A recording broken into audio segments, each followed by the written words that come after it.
Welcome to Chasing Creativity with Kiran Manral.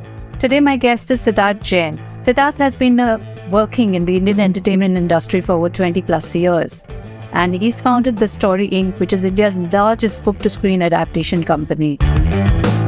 Sidharth, so good to have you. And I've always been wondering, Sidharth, how did you come up with the idea of the books-to-film adaptation? How did Story Inc. start? Well, it started as a necessity because when I left Hotstar in 2017, I decided that I'm going to get back to producing. And then I thought, okay, to produce something, I need a story. Mm-hmm. And when I started looking for stories, I reached out to the top leading agencies of Bollywood and asked them, do you have any scripts or books?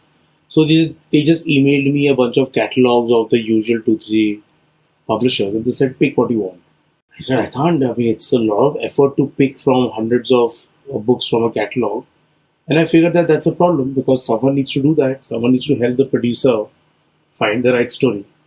And then it just started like that. And then I decided I need to solve this problem for the industry. So from there to today, just give me a sense of how many books to screen Story Inc. has managed to convert and what are the ones that you're particularly proud about? Okay, so started in 2018, just finished 5 years. In the last 5 years, I think Congratulations. Thank you. We finished about, in fact, today is the 5th year, 1st April. Oh, fabulous. Yeah. All Fools Day. Absolutely. So I actually started with a Facebook update on this day. People thought I was fooling, but whatever. So in the last 5 years, we've sold more than 200 options of books to production houses, to about 50 plus production houses. I think because of COVID, almost 75% of the options expired, because they were usually for 12 to 18 months. 25% of the options have been either exercised or extended. So I think this year about 10 books will kind of move towards maybe pre-production where the scripts are getting ready. And I expect every year to be about, I think 10-12 is a good average every year for books to convert out of say 40-50 options in a year. 10-12 books out of 40-50 options. Okay, so that's not a bad hit rate actually, Siddharth. Yeah, given that films have been struggling. Books have been struggling, we've all been struggling. It's been quite a phase, I think. Yeah, but because of the cinemas being shut for such a long time, the whole film industry had to take a big setback and they're still struggling to get back. So that one side of the industry is still not fully operational. Hence, I think it'll take some time for it to come back to normalcy. Also, Siddharth, when you pick up a book to represent, because books are a very solitary act of creation, whereas, transferring it onto screen, onto the visual medium is something that needs not only funds, it needs a whole lot of collaboration, a whole lot of the setup, the teamwork, the logistics, the entire scale of it is completely different from what a writer would think when they sit down to write. What do you feel are the kind of books that get translated onto screen easily? See, I don't think there's an easy formula, solution to taking a book to screen. So the first thing we should do is we should always treat a book as a story, right? A source of story. Like a writer can sit at home and write a story or read a newspaper incident or take somebody's life, be inspired by it, and you write a story. So for us, a book is a long story, okay, which has been written in a form of prose. And every long story or story needs to go through a similar process of converting that into a story that fits a certain format, either it's an episodic series or a movie. The first exercise always is to convert any story, whether it's a book or not, into a story for a film with a film structure or a story series with that structure. And once that, then it gets into the action and dialogue stage. And then the action and dialogue comes. And then the challenge is the same. And there is no easy fix because every story faces the same hurdles of, is it entertaining enough for the audience? Is it engaging enough for the audience? Is it compelling? Does it have hooks? will it attract the right filmmaker, the right actor, the right talent? So, unlike a book where an author can write, get an editor, and go to a publisher, and for a few lakhs it can be out in the market. For a screen content, not only does it need several crores, it also needs a very different kind of a pool of talent that has to come together with a vision for the project. So it is not a story anymore, it becomes a project. And the process of converting a story into a project is what, the film and TV business is all about. That's true. That's true. It's a very collaborative effort. It's a teamwork. And when you, as a person who's, scouring through hundreds of books, I know your office is like a wonderland of books and memorabilia. And I can't even imagine the amount of reading you must be needing to do. What is it that you look for when you, you pick up a book and you think maybe this could work for screen? Is there something specific that you look for in, I don't know, characterizations, plot? So there are actually a bunch of parameters, right? Not one. So we look at several parameters before we shortlist something. And I have a team that does that. So we've got a pretty efficient team. Okay. We also have staff writers. We have about more than 12 writers full-time who work with us. What we do, the process that we follow is like, first we look at the genre. Mm-hmm. Is the genre that is, audience friendly? Okay. Because, if it's say a very slow drama, then it's difficult to find an audience for that in India. So we also keep looking at and studying the audience behavior, audience preference. So that's one. Okay. Then we look at, does the idea have a high concept, setup or something that breaks the clutter? Mm-hmm. We call it a high concept story. Something that breaks the clutter, something that gets you instant attention from the audience. Mm-hmm. So we start with thinking, what will the marketing peg be? Mm-hmm. What will the film poster be like? What will the film trailer be like? Does it have enough to attract an audience and get their attention? So the high concept idea. Then obviously we look at the plot, characters. So if it's a movie, then fewer characters are okay. Like it can be a single protagonist story. If it's a series, then usually we need more than a single protagonist because you want to follow multiple tracks, multiple plots, dive deeper into the world and the characters. So two very different kinds of stories are required for film and the episodic format. So dividing that, and last of all, I think it comes from experience and instinct. Because I've spent 20 years in the film business. So our lens at Story Inc. is like a producer's lens. Hence, you are able to, I think, spot more stories for screen than literary agents or publishers because they kind of come from a different industry. So I think that lens is very important. And we also think, will this story attract the right filmmaker? Who is the director for this film? Who would be the right screenplay writer for this? Which actor can we cast in the least? Once we have answers or indicative answers to all of these, then we shortlist. It's a complicated process. It sounds very complicated, but I'm sure for you now it's, baएं हाथ का खेल, दाएं हाथ का खेल, as they say. You spoke about high concept idea. Can you give me some examples of any books in the recent past which you have represented, which sort of embody this high concept idea that you're talking about, so the listeners get an idea of the kind of books you are looking at? If you look at any genre, right? If you look at something like a mystery. Okay. Now, how do you make the mystery different? So, like, for example, your book, let's talk about Kitty Party Murder. The reason I liked it and the reason we've kind of taken it forward is because it's not got the usual mystery, right? Where there's one detective, there's one murder, and, with the equal chase. It's a different setup. It's set in a housing society. It's got, women who are housewives or, leading their regular lives. They're not professionals, and then they have to kind of go and solve a mystery. So that suddenly makes something high concept. Okay. That's an example. Or if you take something which is high fantasy, like say Game of Thrones, that's a very high concept idea. Okay. It's very different from the usual thrillers that we see. Or something usually like somebody's life is a high concept idea. So like a memoir of somebody, maybe an athlete or somebody, say Mr. Dulat, or something, would that be high concept idea for you? No. So for example, Dhoni, because Dhoni is known by, like, everybody knows Dhoni. Then his life is more high concept because it breaks the clutter from other sports. Okay. From high concept ideas, Siddharth, that gets me thinking. Among the recent, I mean, there have been so many book to screen interpretations. In fact, Vivan was here yesterday, Vivan Shah, and we were talking about book to screen, and because he's written a book recently as to how possessive we authors get about our books being made into screenplay, and even the best of them have not liked what has turned out on screen. We know a very famous example, of course, is Stephen King hates version of The Shining. So, among the book to screen interpretations that you've seen, which are the ones that stand out for you, and which are the ones that you think really didn't get the gist of the book, or the spirit of the book in totality? And this could be across, I mean, not just India, from around the world. Yeah. So I think if you look at, everybody's favorites, right? I think if you look at Game of Thrones, except the last season, it was a terrific adaptation, right, of the books.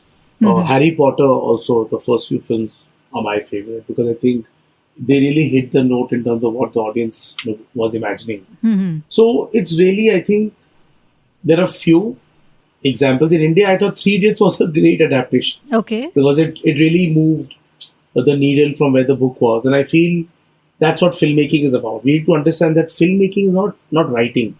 Filmmaking is a collaboration of photography, acting, production design, imagining the worlds, building the sets, shooting, the right way, building scale, giving imagination, bringing that to life. So filmmaking, is very important. And I think sometimes what happens is that a good book goes to a filmmaker who's not the most experienced filmmaker or is not the right filmmaker for that. So I think the challenges in the book to screen is because the talent pool for, say, in the film and TV world is limited. There are only those many good directors and those many good actors and those many good screenplay writers. That's true. So it is also, we have to be like reasonable in our expectations of what we expect from an adaptation. And in which country, which industry. Hollywood also makes bad films. They do.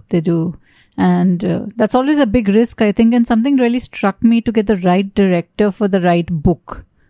Yeah. How does one get that? I mean, it's such a gamble because the director may be fantastic at their work, but do they align with what the book is all about? That's something that must be challenging for you as well when you're pitching a project or you're seeing a project through. Yeah. So how do you sort of get that match? So see, that is the biggest challenge, right? And that challenge will always be there because it's such a unique skill and craft of filmmaking that there are only those many directors in a business. And there are only those many directors that have a track record which is good and which the studios will back. And even the good filmmakers sometimes make, terrible products. So filmmaking is it's so much of unpredictable, chaotic collaboration. It's not like let's set up a factory for steel glasses. You know how much steel is required. You know what is the machine. If you put steel like this, it'll get flattened into sheets and then sheets will be coiled and then it comes out as a glass. So filmmaking itself is not a process that is standardized. There's no standard product. So it is different each time. I mean, as producers, as filmmakers, each project when you start is like starting a brand new startup from scratch with no idea what the output will be. And that is why very few people actually will end up in this business, as a full-time career. So it is how it is. It is the nature of business. If somebody wants predictability, then this is not the industry for them. So we thrive in chaos. All of us, we've spent 20 years in this business because we love the process, which is unpredictable, chaotic, and don't know what's going to happen, the outcome. Every Friday, producers are like super stressed. Will the audience like what they've made? Because the audience has no idea. There's no research that can guide us in this process. So it is how it is. And we have to accept it and then dive into it. You live from Friday to Friday, I think, in the film industry. Yeah, absolutely. And yet you have to pay bills every month. Imagine the chaos in our heads. The harsh truth of life. You have to pay bills even if you live Friday to Friday. With such a large population, I don't think there are more than 1 lakh people who actually make a living from this industry and across departments. And it's a very difficult profession. I think it's probably the most difficult profession. So, publishers still have it easy. That's a little heartening to hear as an author. The publishers still have it easy. Well, hopefully someday we shall all make a living and a good living out of our creativity, books, films, whatever it is. Siddharth, when you decide to take on a project to make a movie as a producer, you've done Ragini MMS and Marigold, I think also you co-produced, if I'm right. Yes, old American. So what is it that hooks you about the project? When do you decide that I'm going to take this on as my baby? So I'll talk about my latest project, right? Trial by Fire. Okay. For me, Okay. as a producer, there are different reasons why we produce. A, we produce for a living, right? So sometimes we don't have the best choices and the best mix of story and creator in place. But because we have to run an organization and run a business, we have to produce, right? Just as publishers have to publish some books every month, every week to run the organization. So the challenge of like running a business means you have to constantly produce projects. Sometimes, and the nature of the business is that not everything that you develop as a project will get made. And you'll be surprised there are hundreds of projects that get made but never get released. The nature of the business is so unpredictable that we have to always, our quest always is that what is a project that can get financed, number one. Because if a project gets funded, everybody will make some money. If the project, after getting funded, gets completed and released, then people make some more money. So it is in stages. So our quest always is to will this story make it to screen? Will this story convert into a project? So with Trial by Fire, for example, I knew that the story is very powerful, but it's also a very emotional drama. It's a difficult drama because it talks about a tragedy and loss and grief. And it's not the most commercial story to tell. Mm-hmm. But I still felt that this was a story that needed to be told. And so with that lens, I picked a filmmaker who's not the usual Bollywood filmmaker. He lives in Spain. His lens is very international. And then I went to a platform like Netflix where the pressure of a film on a Friday box office is not there. Mm-hmm. When you go to streaming, you kind of can escape that pressure. And I thought episodic was the right format for a story like that, for us to really understand the depth of the situation and the characters and the world. So it's different parameters, but ultimately the goal is one, right? Is to get financing, Mm-hmm. attract the right talent in terms of actors, and then take it to a release. Mm-hmm. If we can fulfill all of those things, then the project becomes, producing worthy for a producer. So when you decided to take it, you obviously had the option of doing something that would be out and out commercial and, happy watch something. But this was a disturbing watch. Was there a reason why you picked up this story? I mean, it's not an easy watch at all. So how did you decide that this is what I want to make? With Trial by Fire, when I met the parents, that's when I kind of decided that, this story of their fight for justice is very important. While their loss is real, the story really focuses on their journey of how even after 25 years, they haven't found the justice that they deserved. And their story is a very, very brave story. And I thought this story, I was also, the option that I had was to make it into a commercial film or even sell the rights to somebody else. But, when I tried to sell the rights to somebody else, I was also, feeling that, I need to be more responsible with this content. I can't just give it to any producer and then let him do what he wants to do. And the parents also were not easy in terms of, they didn't want to trust just anybody. So after meeting me, they told me that, they would only part with the rights if I would, take the lead as a producer on this. So I kind of thought, maybe it's something which I need to do for different reasons and not just for business and commerce. And hence I thought, let me just tell this story. Even if it's difficult, it's tragic, but it's also at the same time very inspiring. I mean, because they do get the justice and they do fight, and make the best of what they have on behalf of all the victims. So the world needed to know the story, and hence in Netflix. Absolutely, it is a very important story, and yes, it was a story that needed to be told and needed to be watched, and we had all but forgotten the story, and I'm so thankful you took it up and brought it back into our consciousness, our immediate memory, because the fight for justice is something that we tend to, take for granted because it carries on for so long. So the fact that Right. this came back and reminded us that there are parents out there are people out there who don't give up is such a wonderful thing. So thank you for making that. Siddharth, you've been on both sides of, as a producer, as somebody who's looking at content, as somebody who's taking books to screen, is constantly searching for the creative. What would you define creativity as? So I will try and restrict it to the business of telling stories and screen, right? So because it's so wide. So I think for me, like, I'll tell you what I look for, and what I think is creative. So I think it's a couple of things. There is a combination that I look for, and I think that for me is being creative. Is that when you have an original voice, which means an original point of view, an original way of thinking, when you combine that with skill and craft of storytelling, and then you bring in the third element of imagination. So your original voice, your craft and skill of storytelling, and then your imagination. If you can align these three things together as a person, for me, that's a great creator. That's great creativity, because you've somehow managed to bring these three elements together, and then you bring it out in a collaborative form for an audience. You need to be a very, very creative person. For me, that's great creativity, and that's a great combination of a person to have these skills together. It's a very interesting point to have a combination of skills.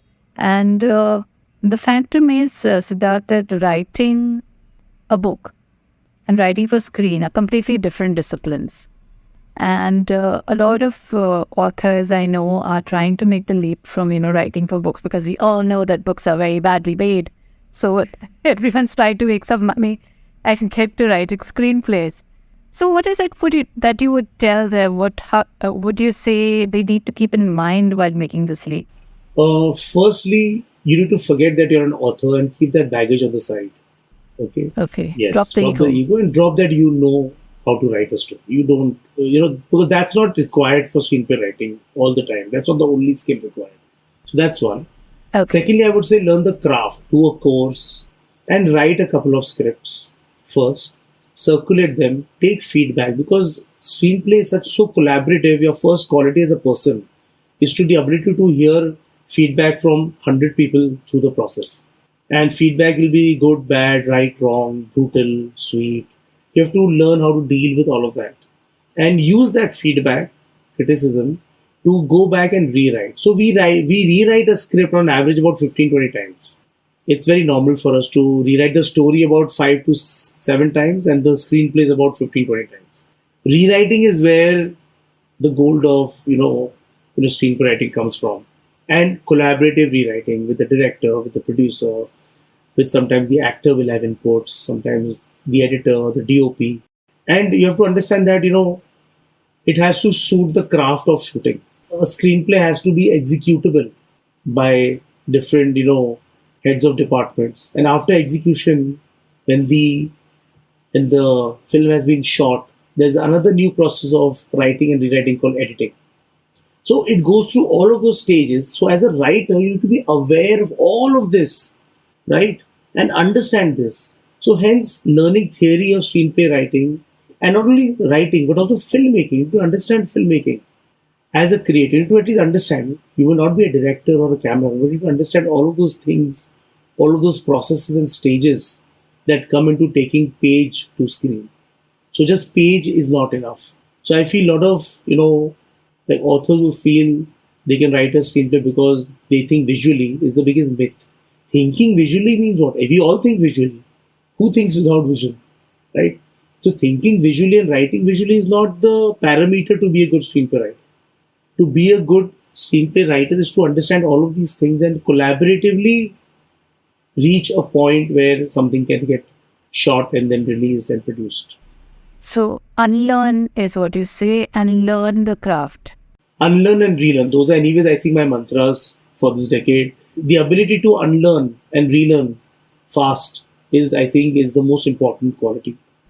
So what has Sidharth Jain learned and unlearned and is relearning in this decade? I'm constantly learning, and I'm constantly learning from young people. Actually, my writing team in-house, the average, It's between 21 to 26. And I think we learn amazing things from young people. So I think for me, that's because as I'm getting older, I'm getting further away from the younger audiences, and they're the future and they're the present. So I think I'm constantly learning from younger and new people, new voices, and obviously, I mean, in terms of skill, we keep going and attending seminars or conferences or events or workshops to keep upgrading the process of storytelling because I have not been to film school. So, in fact, let me tell you, when I left Hotstar, the reason I left Hotstar and before starting Story Inc., I went to New York and I took private tuitions from a teacher who's been teaching acting, directing, and writing in New York since 30 years. And I did a 3-month intense private workshop with him to understand the theory of storytelling, right from the Roman theater era till date. What does it take to tell good stories? How is the art of storytelling and the skill of storytelling? So I feel it's important for all of us to learn a lot of theory, understand what has worked, why, what has not worked, why. Do a lot of reading into how the masters, write their screenplays, how they make films. So understand all of that and learn all of that, and not have that ego. I'm old now, I know everything. So for me, that process is extremely important. So I think being in touch with the new generation, newer voices, newer ideas, and combining that with theory and skill. I think those combinations I'm constantly learning. For me, that's most important. That's very interesting to be constantly learning. And I think that's a great takeaway our listeners can have to constantly learn, to relearn, to unlearn. Siddharth, you spoke initially about how COVID affected cinema and releases and theaters and the entire film industry. Have you seen a definite shift in the kind of stories we want post-COVID? Has there been any trend like that? Yeah, I mean, for me, there's been one clear shift, and that shift has been in a couple of things. One is aesthetic. I think because of the COVID and the lockdown, we watched a lot of content for a year. Then we used to watch before COVID. And I think because there was only that much local content, we watched a lot of foreign content, dubbed content, subtitle content also through the process. And I think the aesthetic of the audience has shifted and gotten slightly better. And we can see that because they've been rejecting bad stories and bad films much more aggressively now than they used to before. So that's a great sign. I think the format has also taken a little shift. Earlier, we were a very film oriented audience. Now we've become very premium episodic oriented audience. I think we started enjoying a lot of series during COVID as an audience group, and the series dive deeper into the world, the characters. There's more depth to stories, and I think we started enjoying longer stories better than 90-minute stories in some cases. So I think these are things that we consider while we pick something. And I think we have to do more to get the attention of the audience today and work harder to keep them engaged, which was much easier earlier with the star system. But with the star system getting weaker, I think the stress is rightfully so on better storytelling. So how do we get this better storytelling now? I'm just going into a deep dive. What, according to you, do writers, I mean, both this, the film writers, the episodic, the serial writers, all writers, how do we get better stories? From where do we find better stories? Are we not taking enough risks? Are we just sticking to the tried and tested? What do you feel? So see, risk is a function of money. It's a business. It's not art, right? So the risk will always come from the audience, and is there an audience for a certain kind of a story? So we will always have to find an average story to tell for screen. If you tell it too niche, then it becomes an art house film that a few people will watch on movie, or you want to make a film that people watch on Netflix, Amazon, which is wider than movie, right? So it's a decision that the investors and financiers take with their money. So because it's a business, we have to see where the money is, then you have to see where the audience is, and then we have to see where the talent pool is. Keeping these three things in mind, you pick a story that can, like I said, can get a story that can turn into a project by attracting the right talent, by attracting the right financing, and then distribution. So it's a mix. It's very difficult to find a single reason or a formula to make this happen. So the stories will always come from, so I feel the writers have to understand all of these things. And if they collaborate, better stories will come out. I think this single writer puts a lot of pressure on the talent. Like we have been doing a lot of collaborative work. Every film script that we write is written by at least 2 to 3 writers. Every series is written by about 5 to 6 writers. So the teamwork is really helping writers not only find better stories, but write them better, rewrite them better, and make them more, I would say, engaging and compelling for the filmmaker to shoot them and ultimately take it to the audience. Are there any stories you see happening internationally that you would like to see catching on here in India? Any kinds of storytelling, I mean?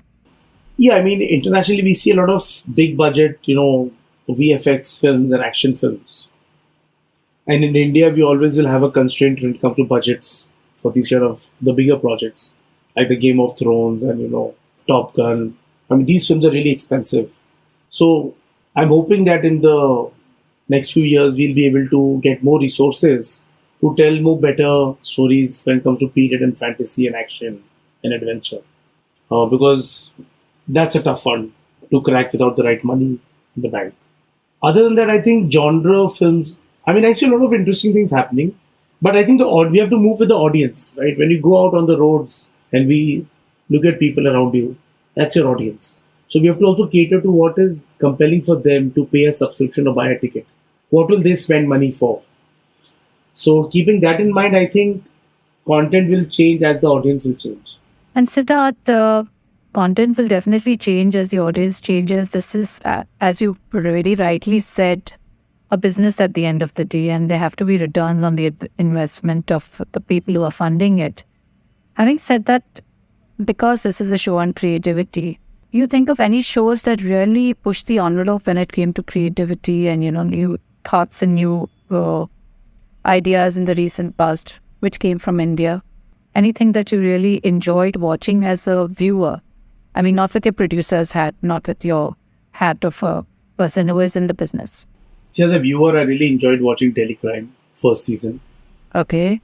I thought that was a very interesting way of telling, crime narrative. I thought that was superb. I really enjoyed watching Patal Lok as well. Okay. I thought that was a very different, very edgy kind of a series. I enjoyed the first few seasons of Mirzapur. That was superb. Those series, I think these shows were really my favorites so far. Okay.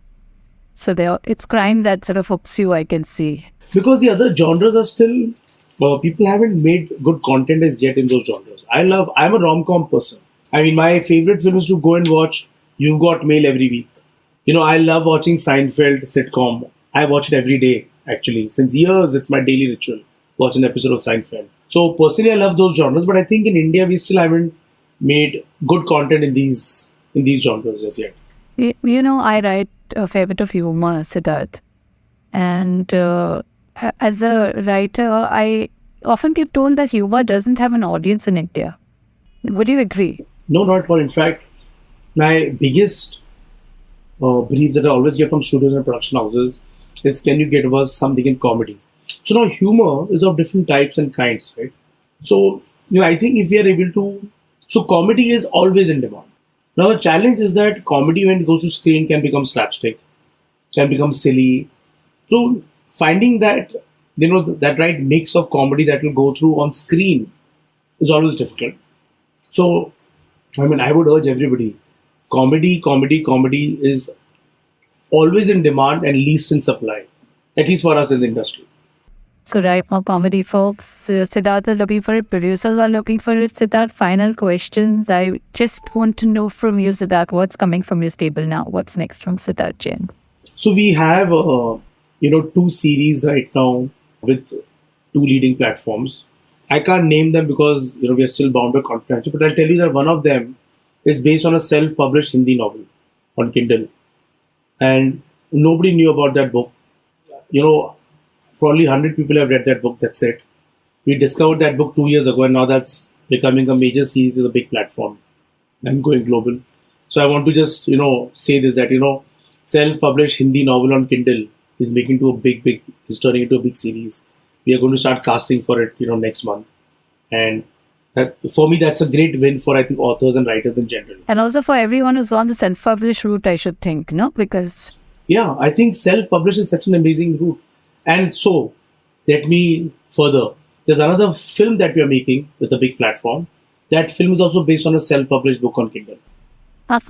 Okay. So 2 self-published books have made it to the OTT and as a film.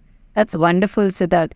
Any wise words at the end when you'd like to give to anyone listening in who wants to get into the business of writing, either for screen or writing or taking their book to screen? Yes. First of all, I would tell authors that don't try to write for a screenplay. We don't look for a screenplay in a book. The reason we want a book is we want you to write a book like a book. So do not try to think that you're writing visually, it will make a great scene, great film, great dialogue. No. Write the book the way you write a book. If that's your strength, stick to your strengths. Write a book, we will figure what to do with it, how to take it to screenplay. Don't worry about that. A. B. Don't follow trends. Don't look at genres. Oh, this show has worked, now let me write something like this. No, that show was written 4 years ago. It's come to screen after 4 years. So don't follow trends. Right? Write what you are good at. Right? What is your original voice? What's your life experience? What worlds and insights that you have, so unique to you as a person. Write those stories. When you write those stories and you write it in the way you can write it best as a book, as an author, that will always find its own place. We don't want, something that's influenced by a trend. No, we want people to write what they love writing, what they think is enjoyable for them. Third, final piece of advice, don't wait for publishers to publish a book after 1 year and 2 years, 3 years. Self-publish your books. That's 3 wonderful bits of advice that Sidharth Jain has given us. I hope you've been taking notes. And thank you, Siddharth, so much for taking time out for this. And it was wonderful listening to you, and more projects of yours go to screen, go to the OTT platforms. All the very best for all that you're doing, Siddharth. Thanks so much. Thank you so much, Kiran, and thank you for having me on the show. And with that, it's a wrap on this episode of Chasing Creativity with Kiran Manral. We had a lovely conversation with Sidharth Jain. Do listen to us on Pinch Pods, Apple Podcasts, Spotify, and wherever you get your podcasts.